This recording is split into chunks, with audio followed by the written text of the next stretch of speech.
திருநெல்வேலி பிரபல இருட்டுக்கடை அல்வா ஓனருடைய மகள் ஸ்ரீ கனிஷ்கா அவருடைய திருமணம் கடந்த 3 மாதங்கள் முன்பு நடைபெற்றது. கோயம்புத்தூரை சேர்ந்த பல்ராம் சிங் அவருடன் சேர்ந்து திருமணம் நடைபெற்றது. திருமணம் நடைபெற்ற 3 மாதங்களிலே அவங்களுக்குள்ள குடும்ப பிரச்சனைகள், வரதட்சணை கொடுமை போன்ற இதனால அவங்க அந்த கருத்து வேறுபாடு ஏற்பட்டு வீட்டுக்கு வந்துட்டாங்க. வீட்டுக்கு வர போய் இப்போ மாநகர காவல் ஆணையரிடம் ஒரு புகார் கொடுத்திருந்தாங்க.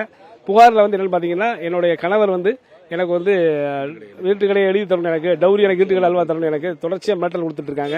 இது சம்பந்தமாக புகார் கொடுத்திருந்தோம். புகார் விசாரணை பாளையங்கோட்டை அனைத்து மகளிர் காவல் நிலையத்துக்கு விசாரணைக்காக ஆஜராக சொல்லியிருந்தாங்க. விசாரணையின்படி கடந்த 2 நாட்களுக்கு முன்பு நாங்கள் ஸ்ரீ கனிஷ்கா ஆஜராக இருந்தாங்க.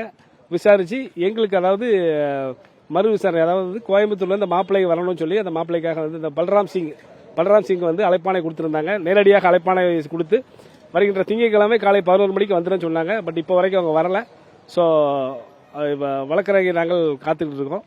சம்மன் வெள்ளிக்கிழமை அனுப்பியிருந்தாங்க. வெள்ளிக்கிழமை அழைப்பாணை கொடுத்து நேரடியாகவும், சனிக்கிழமை காலையில் நேரடியாகவும் போய் அழைப்பாணை கொடுத்து வந்தாங்க, ஸ்டேஷன் கொடுத்தாங்க. பட் இப்போ வரைக்கும் அவங்க விசாரணைக்கு வரல. விசாரணைக்காக எதிர்பார்த்து கொண்டிருக்கிறோம் வருவார்கள் என்று. புகாரும் உங்க மேல கொடுத்துருக்காங்க. இன்னைக்கு விசாரணை ஆஜராகன்னு தான் எங்களுக்கு சம்மன் மட்டும்தான் வந்திருந்தது. புகார் எந்த புகாருமே எங்களுக்கு வரல. அந்த சம்மன் மட்டும் வந்திருந்தது. சம்மன் இந்த தேதியில் எங்களால் ஆஜராக முடியாதனால ஒரு 10 நாளுக்குள்ள ஆஜராகிறேன்னு சொல்லி நாங்கள் காரணம்னா அவர் இது கோயம்புத்தூர்ல பிசினஸ் சம்பந்தமா இன்னைக்கு பிசினஸ் கிளைண்ட்லாம் வர சொல்லியிருக்காரு. அந்த மீட்டிங் நடந்துட்டு இருக்கனால இன்னைக்கு வர முடியல. இல்லை, இன்னும் கொஞ்சம் சீனியர் ஆஃபீஸர்கிட்ட கன்சல்ட் பண்ணி சொல்றேன்னு சொல்லியிருக்காரு.